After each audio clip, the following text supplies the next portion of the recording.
If I remember correctly, you first visited China as Prime Minister in 2011, and you would have met the old leadership of China. This time you met the new leadership.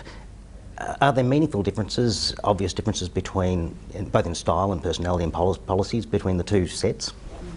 I've had the opportunity to meet former President Hu and former Premier Wen on a number of occasions. I mean, I've visited China, but the nature of multilateral diplomacy in the modern age means that there are many times that bring you together: G20, East Asia Summit, APEC, and the list tends to go on, Asia-Europe meeting, all of those kinds of things, which does give you an opportunity to see people, if not in a formal bilateral, then at least in the margins of the meeting, in a number of times, which enables you to develop a sort of personal relationship, which I think is good.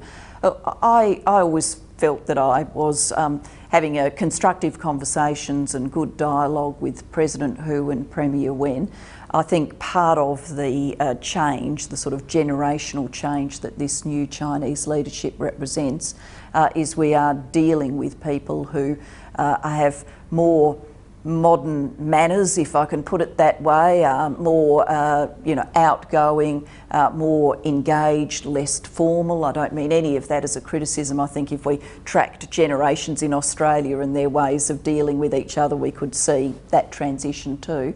And I think we're also seeing people more deeply familiar with Western ways, and in President Xi's case particularly, with Australia, and Premier Li is no stranger to Australia either. So I think that helps. It helps build a bond of trust and communication. Do you think these two leaders will lead China in a different direction?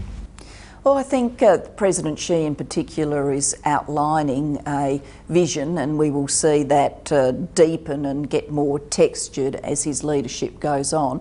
But I think he has employed this notion of the Chinese dream to not only talk about national achievement, but within the umbrella of national achievement to talk about individual achievement and individual goals and aspirations. So I think we can see already a difference there, and I believe as his leadership goes on with Premier Li that we'll see more detail and depth. Will they tackle corruption? Will they tackle corruption, do you think? Well, they've certainly stated that they would, and it's in the long-term interests of everyone involved for corruption to be tackled. Thanks for joining us, Prime Minister. Thank you very much.